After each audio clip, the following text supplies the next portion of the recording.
engine roar, then a snort. This bike's my transport, call it smart. Got a soul, not your average Ford. Exhaust cough, sit aboard, stranded on a dirt court. Fix it quick with a wrench, back to my cohort. Riding smooth, then it's wart. Hiccup, it contorts. Chain snaps, I retort. Smart's got quirks to report. She a diva, she a sort, but I love her support. Every ride's a passport, through chaos she escorts. Smart, oh smart, you break then cavort. My patience you distort, but I'm your consort. Fix you, ride for till you stop, fall short. Smart, oh smart, you my one true sport.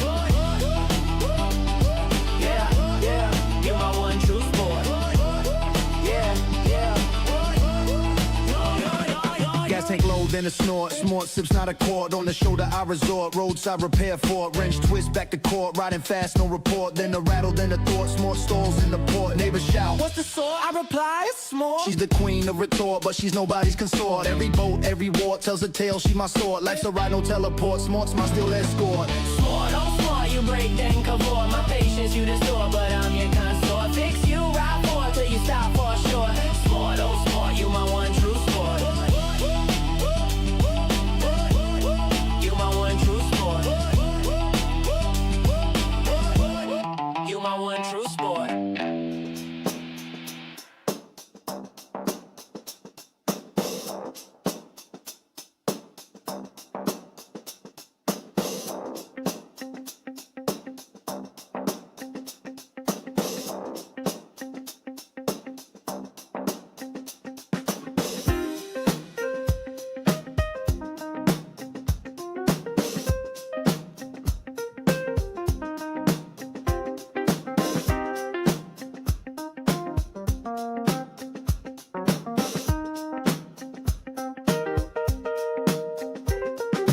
Cruising down the highway, the wind in my face, two wheels rolling.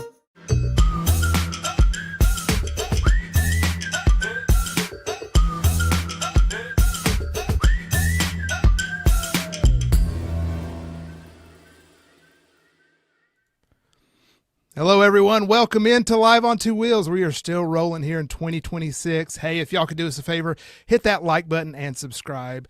Helps us out. I am Ghost, as you know, usually always here hosting this thing. And today we have a real professional with us.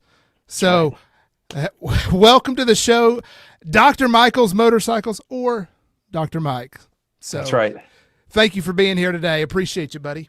Yeah, and thanks for having me. It's the first podcast I've done, so it's going to be a little different. I was telling him earlier, I've usually done a lot of scripted stuff, a lot of polished things for YouTube, Instagram, so it's going to be fun just to chat a little bit. Yeah, so Mike is someone that I met when I did the Royal Enfield Gorilla 450 event back in August. So he was there, and I was just like, I know this guy, because I had just started following you from your overheating Ducati video. Oh, geez, yep. Which was really awesome. And if my understanding is that was your first event? It was my first launch event. That's right. Launch event. The Royal Enfield 450. I mean, any event really, because I haven't been doing this for too long. Because the channel, I think the original date I started everything was June of 2023. So really, I didn't get going until the following summer for real. So basically 2 years in. So it's nice to get the invite this early. Yeah, absolutely. And so I do want to touch on kind of your social media presence and how you've grown in what's a relatively short amount of time, especially with all the content that's in there. But, and I'm sure most everybody here has at least seen you in their motorcycle algorithm feed on YouTube Shorts, Instagram Reels. But maybe they want to know a little bit more about you. So you are actually a doctor, correct? A practicing doctor. I was practicing up until maybe 30 minutes ago. Okay. I don't know why they call it practicing. I'm not practicing. I'm doing real medical work. That dang it, you were taking my joke. I was like, why why do they call it a practice? Why don't they call it a game? A game? Well, no, you don't want to turn it into a game either. Then it's not a game. People's lives at stake. Because then it's like operation or something. Then it's like, yeah, exactly.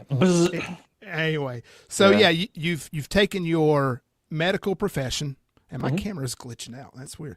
You've taken your medical profession and your passion of motorcycles, combined it, and certainly a unique perspective on things, which I think is part of the success. But what came first, the medical or the moto? So the medical, I mean, it had to come first, right? Because like if you're doing medicine in the U.S., well, not necessarily. I guess you could have grown up riding dirt bikes or something. But for me, Yeah, that's you what know, I mean. you decide to do medicine when you're in college. So probably by second year of college. Then after that, you've got 4 years of med school. Then I took a research year, so I had a year off between college and med school. And after med school, you do your residency, which is another 3 to 4 years. Then fellowship after that, it's another 2 years. So basically, I was studying for 13 years, something like that. Wow. Yeah. That's a lot, man. So did So, you but always want to go into medical or it's kind of my parents kind of told me that's what I was doing. So I, it is what it is. It's a nice career. It's a nice kind of solid thing to do. But I don't know. I wasn't exposed to too much earlier on, so this is what I'm doing. And I think that's part of the reason I decided to branch out into social media, into motorcycles, because I've always had kind of a creative streak. I used to play classical piano, almost semi-pro. I had bands in college, really into Photoshop, video editing forever. So I've always had this kind of creative side. But when you're in med school residency, 13 years, it doesn't leave you too much time to do anything. So now that I'm kind of more established, more comfortable in my career, I actually have some time to step back, relax a little bit, and do some stuff for myself, basically. so you started like had you not even been on a motorcycle prior to med school or anything? It was So my first motorcycle ride, I had this one classmate, and he and his family were from India, so they grew up around motorcycles Oh from yeah, birth, that's what basically. they do. Like, Yeah. yeah, it's like family of 3 or 4 kids just like on the back, hugged on there. So he'd been riding forever. So he actually had, I think it's like a little Suzuki or Kawasaki 500. I didn't know anything about bikes, so I don't even remember what it was, but small little bike in New York.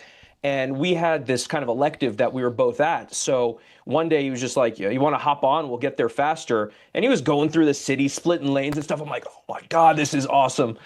So that was kind of my first experience on a bike. Yeah, I was a late bloomer to the game. I was well, already old man probably, but I think for me the seed was planted when I was a kid when mama said, "Don't ever own a motorcycle. They're dangerous." Oh, okay. Well, what do you do as a kid? I'm going to do exactly the I'm gonna do opposite. that dangerous thing. Yeah, that's right. That's Yeah. right. Well, that's pretty cool. Like you started doing all that. Like at what point? And I guess we'll shift to your social media thing. But real quick, you did Mhm. mention earlier. I did look back. It was June of 2023 Mhm. when you posted your first thing on Instagram. Okay. Um, I looked yesterday on Instagram. Do you know how many followers you have? Uh, Over 80, I guess, at this point. 87,000 followers on Instagram. All right. And YouTube, do you know that number? YouTube, I just hit 60 today, so that I do know. Hey! Hey, 60K. Awesome. So, I mean, in 2.5 years, those kinds of numbers, that's really incredible. Yeah. Honestly, Thank when you. you look at it. So congratulations on that. And Thank you. so glad to have you on here so we can latch onto your coattails a little bit and, Yeah, do and it. ride. I'm all for it. Yeah. So at what point did you kind of say, I'm going to combine my, medical profession and my passion for motorcycles into a social media content, not just kind of posting of like, oh, here's me and my bike, but Mhm. I'm making content. Like, what was the genesis of that? Did you just say, I want to do this? Or was it, let me throw it out there and see what happens? So I think I wanted to try social media just as kind of a challenge, really, just to try something different. Because I was kind of shooting this idea around with some of my friends who I play soccer with, and I was telling them like, oh, maybe I'll have a little social media following, hit 100K, and they're just laughing at me that the summer that I suggested that idea. But yeah, initially, like you said, it just started off with kind of like bike mods, bike gear, some ride reviews, some kind of like the typical beginner type stuff. And that wasn't getting a lot of views because there's just so many people doing that kind of stuff on social media. So it probably wasn't until about a year in that I started experimenting more with some medical topics, trying to connect medicine with motorcycles. And it wasn't, I mean, it wasn't particularly easy because you have to think through everything and try to find some commonality that, and have to make it understandable for people too, right? I'm not like going to go through a CT scan and explain exactly like what the findings are. That's wild. I have a radiology channel at that point. Yeah. But yeah. So it wasn't about a year later, and then I'm like, let me throw on some scrubs for one of these videos. And of course, first video, it's like, why the hell are you wearing scrubs? So goofy. Did you just get off work or something? And I'm like, that'll stick. Yeah. When Yeah. people start hating on something, Yep. you also know you've got something. Yeah, exactly. So after that, I mean, it's not everything, right? I'm not wearing scrubs today, but any video that's medically themed, I'm going to have the scrubs on so people at least right in their feed, in their algorithm can see, oh, this is probably going to be something about medicine, health, and motorcycles. Just an easy kind of connection to make. So once I started doing that, then, you know, the following, the subscribers, the comments, the engagement, everything kind of took off exponentially, and it's been growing since. That's pretty cool. Yeah, I think the hard part about getting into social media is finding that groove. Because you can't be all things to all people. So it's like you can't be everything motorcycling, but oh, I just heard some feedback. Maybe I got really loud. I don't think so. I don't know. You got that soft radio voice. Oh, hardly. I got this East Tennessee accent that I'm trying to make sure I don't slip into too much. But no, I mean, I think it's really great, and I mean, it's a perfect example of what you see is when somebody finds kind of that right formula for social media, then it really takes off. So once you kind of found that, was it easier and easier to make these videos for you, or kind of once you found your footing, or is it still like well, how can I tie in x-rays to this now? So the tying the stuff in, that's gotten a lot easier. Like I've got a backlog of probably 15 shorts and reels that I need to at some point, you know, script out and everything. And earlier on, man, I was going off the cuff. I was just kind of standing in front of the camera, talking, seeing what lines made sense, doing that.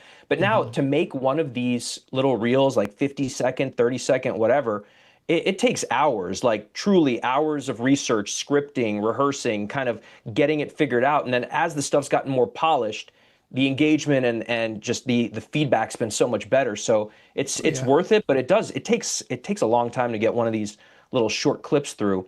But I found the biggest challenge, and you see this from a lot of the people on Instagram right now, is that they're constantly changing their algorithm. So the stuff that was working for me a year ago, I would post, it would get 1 million, 2 million views, and it was like pretty unpolished, pretty, you know, looking back, it's kind of cringy stuff, the way I sound, the way I look on camera. But now, you know, that stuff won't work at all. So, you know, you have to kind of adapt, because Instagram now is taking on more of a TikTok style algorithm, where they're distributing your stuff to a bunch of random strangers all over the world first. That might be in motorcycles, they might be moto adjacent, you know, some car enthusiasts, some kind of random stuff there. So trying to figure out how to polish my hooks, how to keep retention through that. And I, you know, coming from medicine, coming from science, I am incredibly analytical. So, you know, on top of the filming and the editing and making these videos, I'm looking at my stats like every day and checking out trends, seeing what works and what's not. And for me, it's not like, well, this video flopped, too bad, let's move on to the next one. I'm looking, all right, what time point did it flop at? What was I saying? What was I looking at? What was it doing? So that's kind of how I'm trying to up my game consistently, you know what I mean? Yeah, absolutely. And this is just you editing and doing all the stuff, right? Yeah. I haven't found an editor. I mean, I eventually for long form, I'd want to get an editor to work on these long videos. But yeah, shorts are my baby. No one's touching my shorts and reels. That's right. That's right. No one's touching that stuff. Well, you know, for those in the chat, I didn't know this was going to turn into like a YouTube masterclass about how to build your channel. I better not give too much away. Yeah, got to get a course going first. I know. No, it's really insightful, and I'm like you. I mean, my day job is analyst, so I'm very much kind of like what works, what's the keywords, when is it you know, I'd be looking at all of that too. That's pretty amazing, man. So we talked that, your first press event was the Royal Enfield event that we met at. And were there any big things that you have done since then? I mean, I know you took a trip to EICMA, but that was on your own. But was there any other, I guess, invites in the industry that's noteworthy yet? I've got one coming up next week, another one with Royal Enfield. So we're going to launch another motorcycle and then follow that up with Daytona Bike Week for a few days. So there's going to be some group rides, some I think we're doing motocross, observing it, not racing, obviously. Then there's a flat track course. But I mean, I've got a lot more stuff coming up in this year, which I can't give away yet. But there will be a lot more events and interesting stuff, kind of expanding what I do. So I'm excited. EICMA, yeah, that was on my own dime, but the plane ticket from the East Coast was like 700 round trip. So it's like, that's not bad. That's not bad at all. To Italy. Yeah, exactly. Yeah. And then it was was it 3 days, 3 or 4 days? I took my cameraman with me. We spent probably 5.5 days total, or 6 days for the trip. Because we wanted one day to check out Milan. Like, if you're there, I don't want to just be in a convention center for the whole trip. Fair enough. Yeah. Yeah. You want to get outside and enjoy the culture. Exactly. But yeah, that experience was insane. If the viewers here have never been, that's just something that you might want to put on your bucket list if you're watching from the US, never been to something like that. But I mean, we have some motorcycle shows. We got AIM Expo that's usually out on the West Coast. I know there's a guy down in Florida who started kind of a motorcycle expo type show this year that he's trying to grow, but we just don't have anything of that scale. I think they get something like 500,000 attendees over the course of the week. Wow. It's crazy. I mean, they do school trips there. They have like a school, a day off. They put all these kids on buses and they go walk around this motorcycle expo. It's crazy. Europe is where it's at when it comes to motorcycles. I mean, it really is. A lot of people think, the United States, that's the only thing. No, the world is much bigger than you think. No, we're nowhere near the motorcycle culture. And honestly, like, being in that international environment, you're getting exhibitors from all sorts of countries. So I met with a lot of motorcycle companies from India, and you guys probably know Royal Enfield's an Indian motorcycle brand. They're trying to expand through North America. They've got a lot of bike sales down in South America, but the North American market is pretty new. So, but Royal Enfield is massive all over the world, including India. So getting to know some of these other brands in different countries that are huge, and we barely even hear about them. So it was kind of eye-opening. Yeah, I mean, we hear about some of these smaller brands and we think, oh, it's just some small startup or just, throwaway brand, when really the other side of the world, they could be on the same level as Kawasaki. I won't say Honda. Honda is still, I think, worldwide globally leader. Yeah. But I guess for Royal Enfield, that's kind of their like attainment bike. That's the, I've made it, I've got a Royal Enfield. You know what I mean? Mm-hmm. Yeah, that's pretty interesting perspective. Mm-hmm. Yeah. What were the big things that grabbed your attention from EICMA? Like the big noteworthy things that are coming out that kind of jump to the front of your mind? So I like tech and moto adjacent stuff a lot. So one of the things that was pretty big there were automatic noise canceling helmets, ANCs. So there are two brands that came out with noise canceling helmets. We've got the Cardo Beyond that I think is coming out in the spring. I think I had a chance to test it there. And then Schubert has a noise canceling helmet, which I didn't get a chance to test because just for time constraints. But that technology is real interesting because, I mean, I've talked about it in my videos and reels before. Like, hearing loss for motorcycle riders is a big deal, right? Like, a lot of people don't wear earplugs. A lot of people just throw on whatever helmet. And if it's not fitted right, you're going to get air gaps. You're going to get, high speed wind coming through. So you're getting 100-something decibels in your helmet for however long you ride. It's like being at a concert for 2 hours. So sure. Yeah, and the hearing loss, you're not going to experience it until you're like 50, 60 years old. And then you're just like, what? Yeah. Well, another thing with just the noise that you can maybe see a more immediate change is, early on, I didn't ride with earplugs as much because I was still learning, and it wasn't just I need to check that box too. But when I started wearing them, and I was kind of in that in between, sometimes I would, sometimes I wouldn't. I realized that after not wearing them, I just felt like more tense and strained. Yeah, like just that constant noise was just it's fatigue. Like it's physically fatiguing. That's the word I was. It's physically fatiguing. Yeah, having that noise in your ear. Yeah, so that's definitely something. If you're like, I'm fine, try it. You'll feel just a little bit better coming off the bike, I think, too. Exactly. Now I need to get some custom ones at some point where they actually do the injection mold. Because getting those foam ones rolled in, it's hard to get a seal, and I don't know. I just need to get something good. Yeah, I've got some now that are just kind of, they got the different layers to it, and sometimes it's like it's all the way in there and it plugs my ear where I can't hear anything. Yeah. And then it pops out and I hear I don't know. Yeah. It's a delicate dance. But anyway, the noise canceling stuff, that's going to be interesting. That's going to be interesting to see because I haven't tested it live on a bike, right? So I'm working on getting a demo unit when they come out to see if what kind of difference it makes. I got a little decibel meter. We're gonna see what we're hearing. But that would be big if people aren't into earplugs, they don't want to miss their surroundings, whatever. But I mean, wind noise is so big anyway, you can't hear anything. But it'll be cool to see if these helmets can do something. Yeah, especially if they can focus on just like that wind noise, because they can still allow the frequencies in for emergency vehicles. Yeah, exactly. Car horns. Exactly. Yeah, that's. Yeah. I saw the thing with Cardo's Beyond helmet, and I'm just I hope it meets the standard that we're hoping for from it, and it's not exactly. Just I mean, it's enough. Yeah.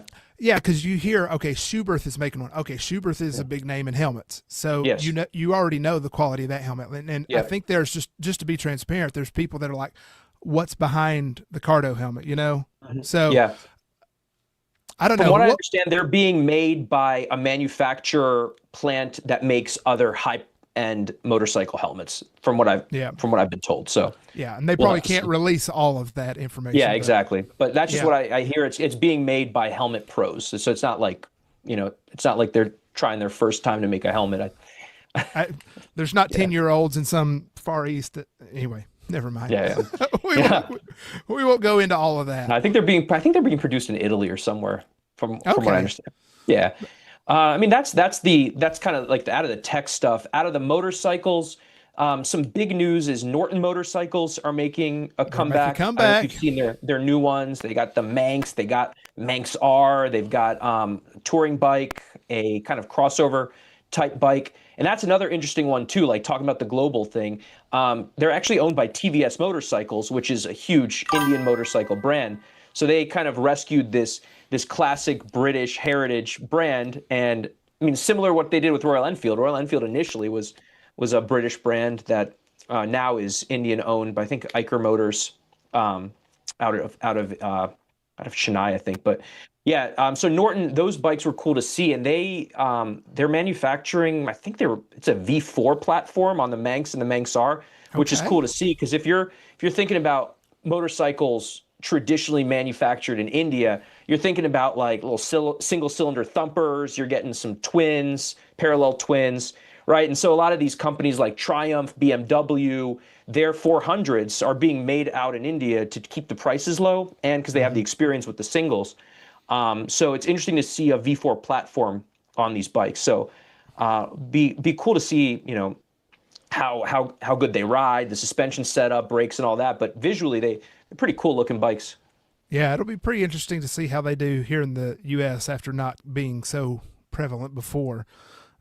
Making their way back. So yeah, I think it would be awesome to go to EICMA sometime, or just any kind of industry show. I'm going to have to, I may need to pester Chase about like sending me to like the AIM Expo next year or something. I'm going to try to go to AIM. I was thinking about doing it this year. But it just after EICMA, like a few months later, going out to this, I mean, so there's a lot. It's a lot. I had floor seats to a basketball game too, so I didn't want to miss that opportunity. So, well, of course, there's a few things going on. Of course, but yeah. I think next year I do want to get out there, because, when you go out to EICMA, it's all the kind of the European social media and brand people out there, so it's tougher to make connections. if you're going out to AIM Expo out in California, it's all the North American kind of PR team. So you can at least kind of see some familiar faces and get to know the people actually communicating with you. Yeah, and if I understand it, with the AIM Expo, it's more for just in the industry. It's not really open to the public. You got to have like some type of dealership connection, or you're representing a media outlet or that type of thing. Right. Yeah. I'm sure social media is in that realm too. But I'm sure. That would be pretty cool to go to, just to kind of talk, make connections, and kind of get the rundown of what's coming up next. So yeah. Oh man, that's pretty cool. I'm gonna, if like I said, if you need another camera guy to go to EICMA sometime, I can probably take a few vacation days. You're on the short list of 2 people, so your chances are good. Well, I'm on the short list on press releases for Chase, so I'm happy to be that filler in wherever I need to. So no, that's good. No, it was great riding with you too at the Royal Enfield thing. Yeah, that was interesting. That was my second event, and it was quite a bit different from the first one that I did. I don't know if I told you about it when I was there. No, I didn't hear about it. What was the first one? How was it different? The first one I did was last May. It was with Honda for the NT1100 DCT, which was an awesome bike. The group I was with in that one was very different from the group we had at the Gorilla 450. Okay. So it was there was 8 of us at the Honda event, and small, yeah. it was like so there was somebody from Revzilla, Ultimate Motorcycling, motorcycle.com. So it was like these big true press, public. Ian Big Rock Moto was there too. So it was like kind of 5 publications and 3 content creator type things. And let's just say I was easily the slowest guy on the bikes, because there's one guy there who the previous week was like testing a Ducati Super Sport V4 Panigale, whatever, 200 miles an hour. And I'm like, I don't need to measure my manhood to this guy right now. I'm just going to, I'm going to get there safely. Just cruise around. Yeah. Yeah. So I felt like there was just a lot of that kind of, I don't know. There's a lot of testosterone in that one, whereas at the Royal Enfield event, everything was just kind of more chill. There was a good vibe to it with the, but I think they split it up into 2 anyway. They did. So I'd be curious to see. They had a group of like true motorcycle press people for the days prior. And then we arrived, and we were kind of like part of the influencer social media. The influence. Crowd. Yeah. So I think in general, it probably would have leaned a little younger on, on our days. And I think it was more about like the feel of the bike and just the riding experience and the overall thing. Whereas if you're going with these, motorcycle press publications, they're talking about super nitty gritty stuff. It's like, man, they changed the torque specs on this front axle bolt, and that makes the world of difference. Like, all right, man, that's cool. But is it fun, right? Yeah. Does it make a difference in an everyday rider? Nah, not at all. I mean, and that's kind of, that fits with my reviews, right? I focus more on just like, is it a comfortable bike? Is it going to hurt my ass after an hour or 2? Like, is it stable? Does it steer well? Is the braking good? It's just more kind of real world practicality. Because at the end of the day, it doesn't matter what the specs are. Like, if you're not comfortable on your bike, if you're not enjoying your bike, you're not going to like the thing. Yeah. So a lot of motorcycling is beyond the spec sheet, but of course, there's a lot of people that it's almost, I've equated it to like the spec sheet on a bike is like someone's resume. It can get you to inquire on it, but the interview, the test ride, is what really makes the difference to see how you apply that. So I like that analogy. Yeah, I'm going to steal that. I'm going to have to divert to the chat because Andy Uguni over there is just going absolutely nuts. So I have to give him a shout out. We were talking about the helmets, and he said if only there was an awesome economical priced Smort helmet out there. You probably don't know about Smort, do you? I do not know. All right, I got to give a shout out to Smort. So this was generated, probably 4 years ago now, when Chase was talking about smart helmets. He had a show about smart helmets, and it evolved into Smort helmets. And Smort is like a next level of being smart, but in a special way. And the actual Smort helmet was also constructed by one of our usuals, who's not in here right now, but it's like an old dirt bike helmet with an iPad duct taped to it, you know, so it's very, you know, smart. What's funny though, and what's great about the motorcycle community is that smart became a thing. And this was just coming out, you know, a year after the pandemic and such, where, you know, all public events were shut down and whatever. And we said, well, we're going to have our own event. And so we have every year since come together for a Smart Con. Okay. So where we just come together from this and go riding. But there is a Smart helmet, so that's what he's talking about there. So Goonie, love you, buddy. Appreciate you being here. And now I know that I like being in on it now. This is good. Yeah. So it's a thing. We have stickers. I'll find you one and I'll send you one. Yeah. You can put it back up there with all those nice picturesque bridge and whatever you got back there. That's the George Washington Bridge in the fall. Okay. Yep. Well, we'll see what develops. I couldn't really segue away from that one. All right. I'm trying to see what's next on my hit list here. I guess, you know, we can kind of turn back toward the content that you've created. Yeah. What are some of your big hitters on social media that you're like, oh, this topic really caught just a ton of traction and you didn't even expect it? I mean, when something gets a lot of traction, I never expect it, right? Like I've gone into videos that I filmed and produced. I'm like, oh man, this thing is fantastic. This is so cool. The concept's great. Boom. Well, I mean, my numbers have shifted since, and it's like, boom, 100,000 views. And so for me, that's like, all right, that did all right. Yeah. Which it's kind of crazy. That's another thing, like mentally, it's been interesting as this progression has gone on. Like when I first started, if something hit 100,000 views, I'd be like flipping out. I'm like, oh my God, this is the greatest day ever. But then you just kind of adjust, and it's I don't know, it's your new norm? That's that dopamine saturation, right? It's then you get disappointed by something that underperforms. But I mean, there have been a few videos on YouTube Shorts that have hit, I think, like 12 million views, which is, at that point, it's crazy because it's completely beyond motorcycles. It's just a bunch of random people watching these videos through. And the most successful ones have been about gloves, interestingly. So one thing, the pinky tether of all things. Yes. The pinky tether. People went crazy for the pinky tether. And then the other one was the palm slider.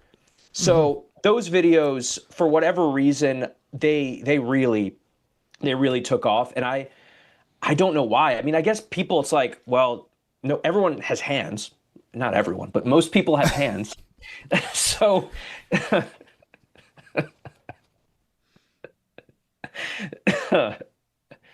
all right, yeah, I'm gonna keep going. So yes, most people have hands. So you can kind of relate to the concept of like losing a finger or breaking your wrist. And there's a lot of other activities where you could break a wrist or break a finger. So I think that has more mass appeal than something, you know, specifically about a motorcycle. Right. I do want to say that statistically, the average person has less than two hands.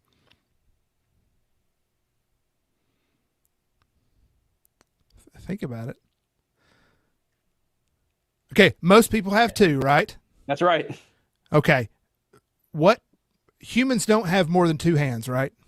You cannot have more. Oh, so statistically you'd have less. Oh, look at that. So some people have one, some people have none. So the average would be under two. So slightly under two. Look at you. I like that. But yeah, I see that to people. Sometimes they're like, statistically, people have less than two arms, or the average person has less than two arms or something. It always throws them off. So yeah, no, but that's true. But so yeah, those do well. Anything kind of like, I don't know, something like an observation that you might not have thought about before. Those types of videos do well. But that's the same in like in any social media thing, right? When you see something, something that changes your way of thinking or changes your perspective on stuff tends to do better.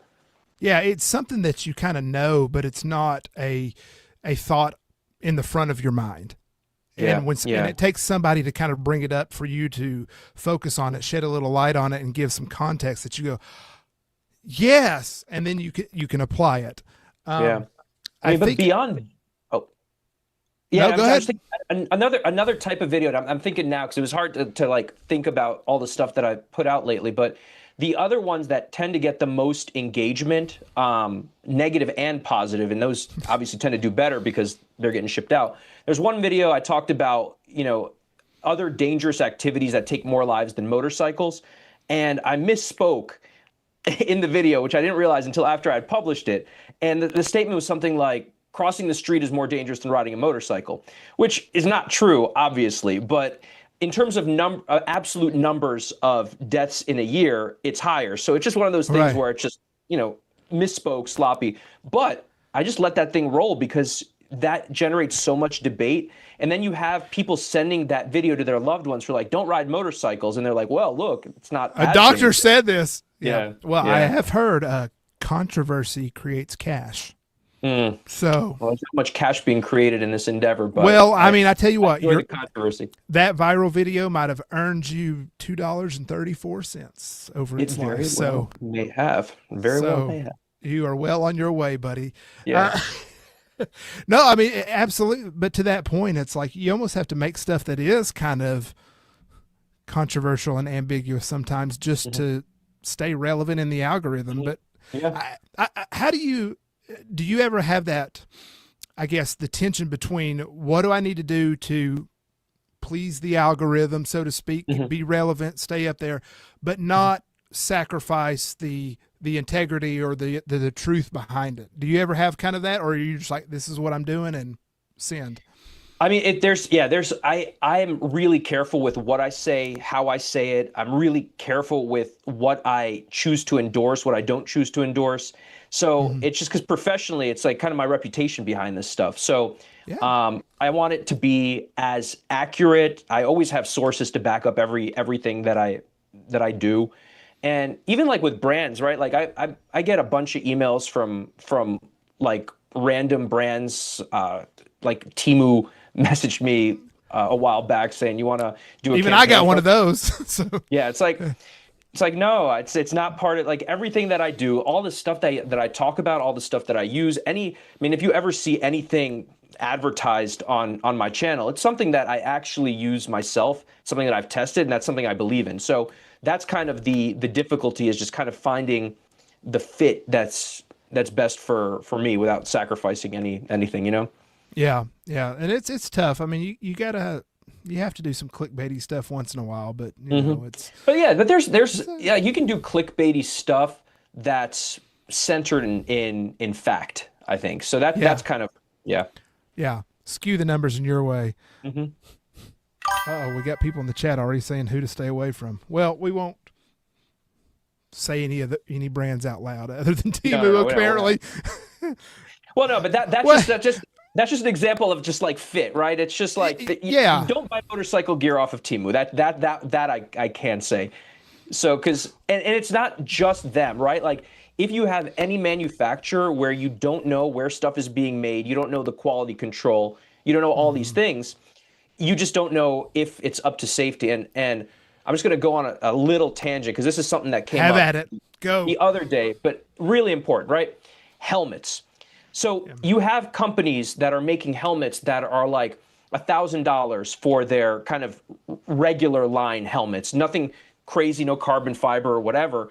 And people are like, well, excuse me, I just bought a $200 carbon helmet from some random 3-letter brand, right? Like there's a million of these, acronym 3-letter helmet companies that make the helmets, and they are DOT and ECE certified. Like you can't lie about that because you can actually go and check in the records if something is truly certified. But the question then is, do you trust their manufacturing process?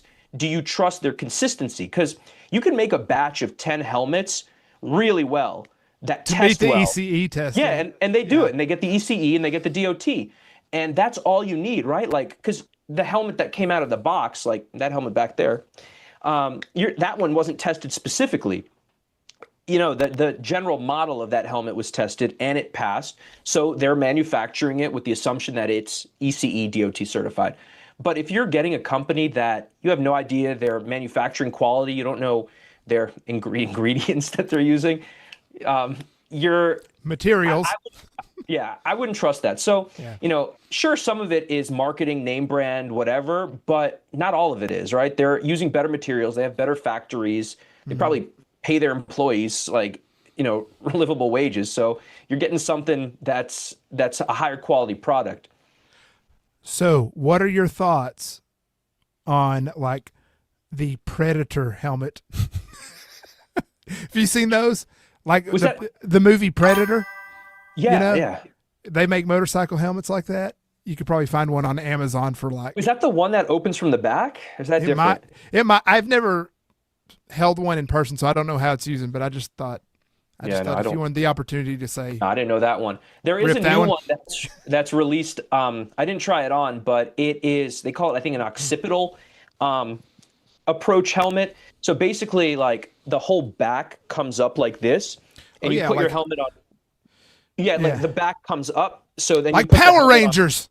Yeah, exactly. So you put it on, and then the back clicks down. So it's like a modular, only the module is not in the front; it's in the back. So it basically, you don't have to like fiddle with straps. The back just kind of pops up. I don't know how effective that's going to be, because I feel like if you're not strapped in, things are going to pop off anyway. But I don't know. That's just one of the interesting helmet technologies I saw at EICMA too. They kind of trying something new there. Yeah, that's pretty interesting. We do have a couple questions here. Our friend Iceman Moto, who is Norway, I believe, he said, "So, doctor, are there any ambulance motorcycles in the U.S.?" I don't think we have those, do we? No, we have motorcycle police. Yeah. And they usually ride some form of harley-davidson or BMW. Have you seen any different brands for moto police in the U.S.? So actually, we're bringing it full circle. The Honda NT1100, the regular consumer model is the DCT model, but they also have a manual, that police model. Oh, cool. So it comes with like the integrated storage and crash bars where you can add it on for police, and so they're actually rolling that out. Yeah, to kind of try to take a little bit of that BMW, 1250 market or whatever. Exactly. Yeah, but we don't have bike ambulance that I've seen. I don't know how it could be an ambulance to transport somebody, but maybe like a mobile EMT to get somewhere. Maybe I don't know. Idea for like a first responder, because like whenever there's a fire, there's a fire marshal truck that comes to, like, one of the first ones to show up is some sort of like SUV. Yeah, you can probably get a motorcycle for something like that, where it's just like first on scene kind of. I have seen, I think this is in the UK, and maybe Iceman Moto, you can chime in. I've seen bikers that do organ transport. So like once a donor, an organ is harvested, I guess that's the right word, and they need to transport it somewhere else, they put it in the cooler on the bike and they can snake through and get to wherever. I've seen that. Can you imagine crashing though? The heart just like whoop, whoop, whoop, whoop, like in a cartoon. All right. Yeah, you shouldn't see that in a cartoon. You go pick it up, just like use your shirt to wipe the thing off, stick it back in the cooler. We're good. Keep going. It's got a little asphalt on it. I don't know. That's just seasoning. Yeah. Does Norway have, or wherever he's watched from, do they have motorcycle ambulances or first responders?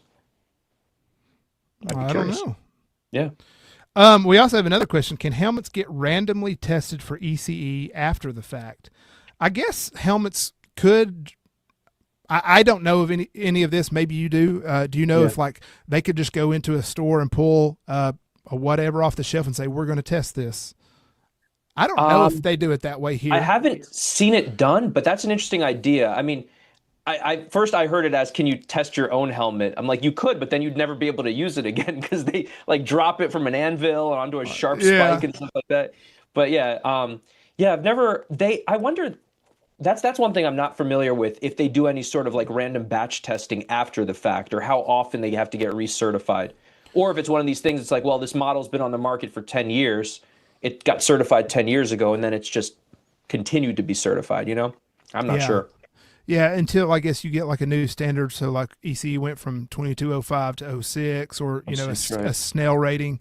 My understanding is with DOT, there's not really any specific testing. They just have to, I guess, claim. It's just a vibe, right? Like you feel it. I think they have to claim that we're meeting your standard, but then they could get one pulled and tested. So no, DOT is bare minimum. I mean, really bare minimum. But it's tough because not all companies certify to ECE for sale in the US. Like I know Shoei helmets, if you look at their website, a Shoei helmet sold to the United States is just going to have a DOT tag on the back. You're not going to find an ECE tag on it. And it's just I don't know if it's not tested to those standards, if there's any material difference, but not every brand that's ECE certified in Europe is going to have that sticker for US sale. I know I have a few AGV helmets. They all have the ECE tag on the back, but Shoei, for example, just doesn't in the US.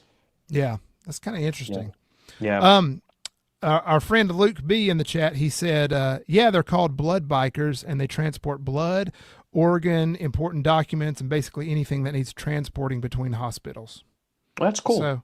So yeah, I remember that name now because I did remember watching a video on it, and I was like, that's fascinating. Yeah. No, and it would be actually, as a true first responder for a car accident, like our highways in the US are just packed all the time. So trying to get an ambulance through traffic, it's just wasting time. But yeah, if you have a motorcycle doctor with just a backpack on with some common stuff in the back, like tourniquet, just regular IV, some, gauze, other bandages, whatever, you can just weave through and just at least start some sort of life-saving measure until the stabilize before. Yeah.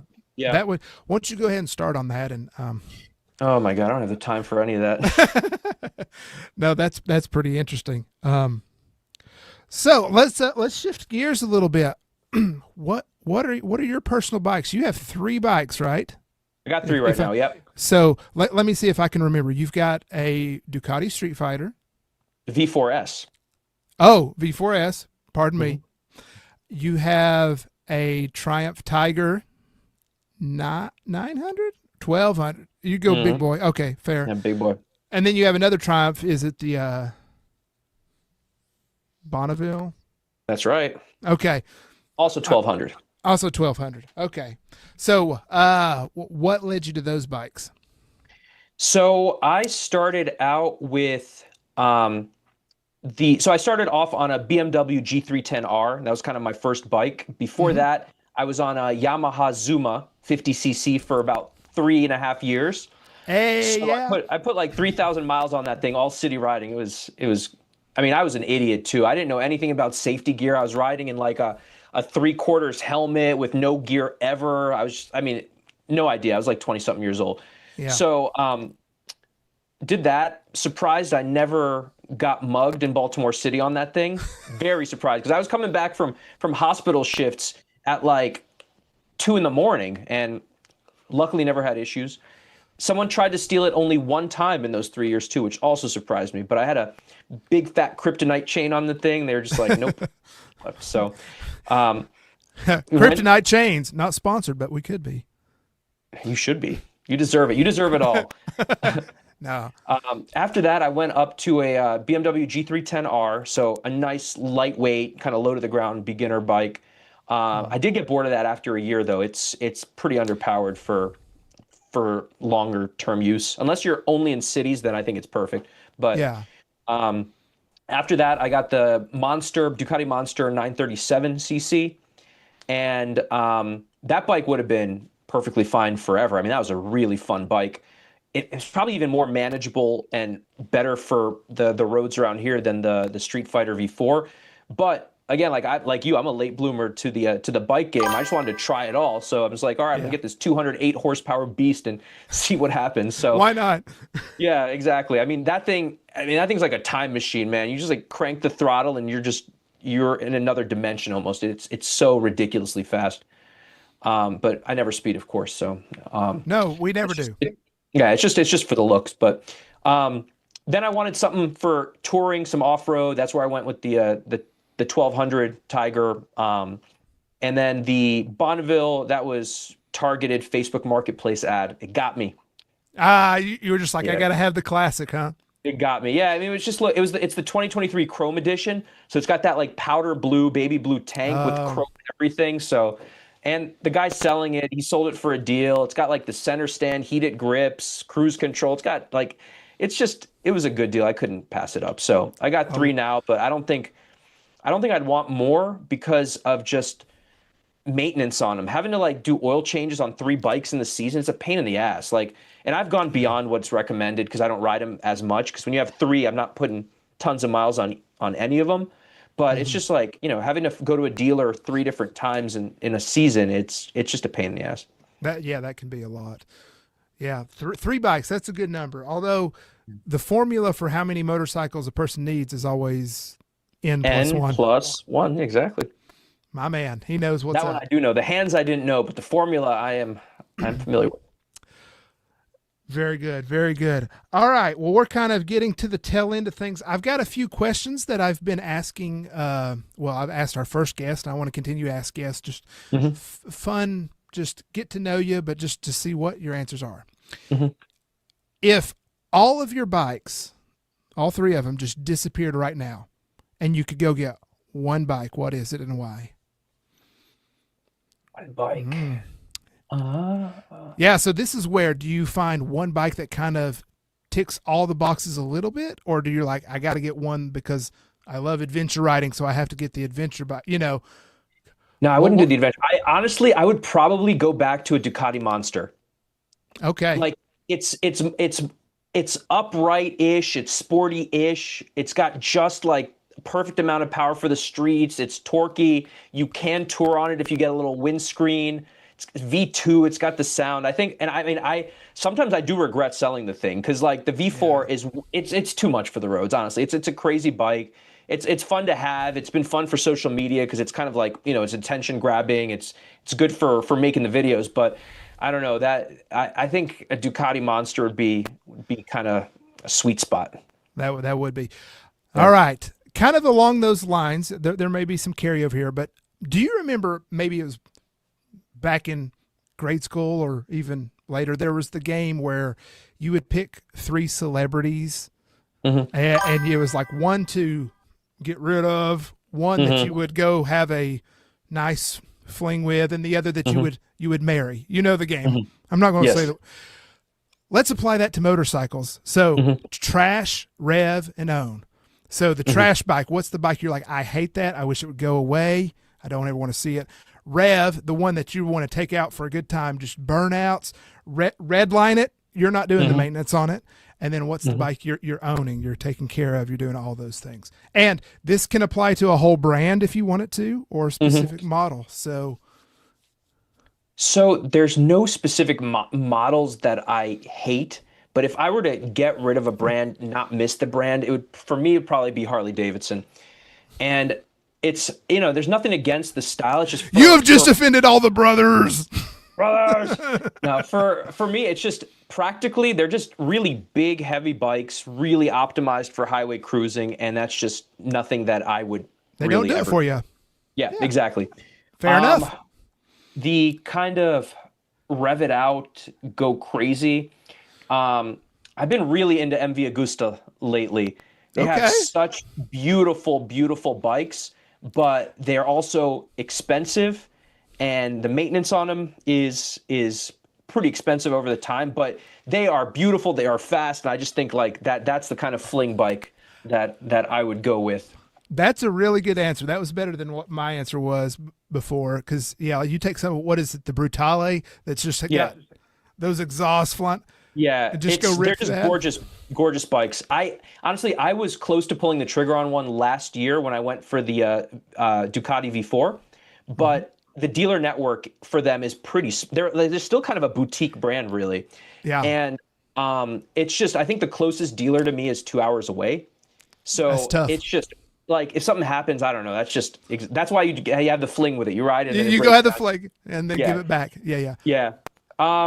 For, you know, kind of live with it forever, I would go with a brand for this one. I would go with Triumph motorcycles. Okay.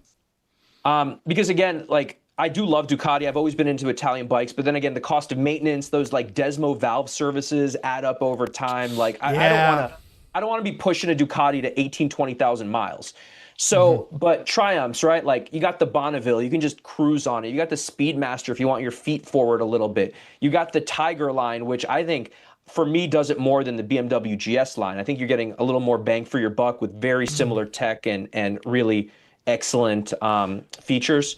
So, oh, and then if you want a naked bike, you've got the speed triples too. Yeah. And there's not a lot of bikes that have triples also. So it's just there's a lot of good stuff in that brand, and their price point is a little lower than some of the other kind of higher end brands. Yeah, it seems to me that just over the past 5 to 10 years, Triumph went from like a very niche brand, kind of in that premium level. Not saying that they're not premium or got worse, but they kind of have been more accessible. Yeah. Also with the cost. So yeah, I like that. And yeah, I mean that's the cost thing. That's a conversation for another episode. But like more companies are trying to get into that 400 or 500 cc range because people don't have money right now. It's like, what kind of, no one's gonna be buying $30,000 bikes. You need something that's gonna hit in that $5,000 to $10,000 range and get people back on motorcycles in the U.S. Because I mean, there's just less and less riders. Yeah, and anything that I'm all in that camp of just anything that can get people in the door just to even try motorcycling. You know, yes, it can be dangerous, but it's not as dangerous as you know. One of the things that pisses me off. Here I go. I'm going to go on a tangent. Oh gosh, maybe I should. I'm ready for it. But you know, it's like anybody outside the motorcycling community that if you mention, oh yeah, I ride a motorcycle, oh, they're so dangerous. I knew somebody who got injured or killed on one, and blah, and it's like, why did they immediately go to like worst case scenario on this? Like I thought maybe I should start doing that in regular life. Of like, oh, my wife's best friend came over and she's like, guess what? They're pregnant. Oh, did you know that a lot of babies, you know, there's a lot of stillbirths and miscarriages, you know, where they just. And did you know the maternal mortality rate in the U.S. is climbing? Why would you do that? Yeah, why would you bring a child into this world like this? How shame on you? No, you don't. No, exactly. Okay. Anyway, we saw. All right, last kind of question here. I'm asking our guests here. And then I'll tell you the coolest one I've heard on a radio show before. So ask your question, and I'll tell you. Well, this kind of ties into what we were just talking about with, like, you know, getting people in. What is a piece of advice that you would give to new riders or people looking to get into motorcycling? I know there's a lot of pieces of advice because you want to be, do this. But if like, what's your kind of elevator pitch to somebody getting into Sure. So, because this is coming from me, where I was basically like a squid for 3 years by accident, right? I would say buy the best gear that you can afford on your budget. I think that's going to make the biggest difference because honestly, like for me, motorcycle riding and doing it right is all about risk reduction, right? Like it's never going to be 100% safe. Nothing's 100% safe. Sure. But, you know, motorcycle riders are 28 times more likely to die in an accident than a car rider. But, you know, out of that, huge percentage are drunk. Another big percentage, I think around 30%, aren't licensed, so they haven't had any sort of training. In states where there's no helmet laws, that's a huge thing. So everything's about risk reduction. So beginner rider, it's like take your course and buy the best gear you can afford. And I think that alone will, you know, decrease that 28x to something lower. Yeah, I think in a lot of the statistics, a good portion of it was also people that were under the influence as well. Huge. So, I think like 50% of fatal wrecks had alcohol involved. I mean, so, if you're not a drinker and not a speed demon, that automatically. Oh yeah, speeding is a big one. Yeah, especially in single bike wrecks, and then driving at night's a big one too because your visibility is just not as good. Well, people are overrunning their headlights. Yeah, exactly. All right, so you had something. Yeah, right? No, the best question. It's not. I'm not going to actually ask you this question, but the most fun one I've heard is on local sports radio. They always ask every guest for the first time, do they use bar soap or body wash? Okay. Yeah. Well, you don't have to answer that question. It's just I just thought it was always funny. We'll just keep that a mystery to all of our viewers, to all the guests, and our listeners. Ending on a cliffhanger. Yeah.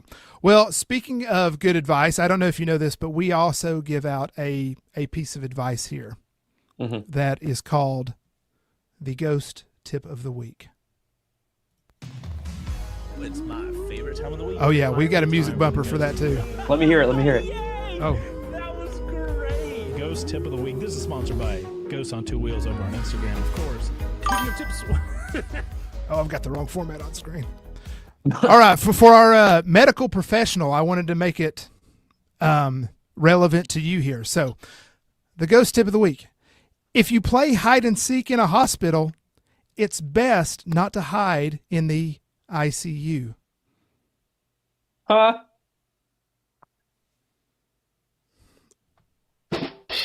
Couldn't find the button. There it is. I was like, where is that? It's like, I keep that too far away. So. All right, before we get out of here, first I want to give a shout out always to our members that support us here on Live on Two Wheels. We always appreciate you to just pitch in, support us, and we're going to have a giveaway here, but you have an assignment.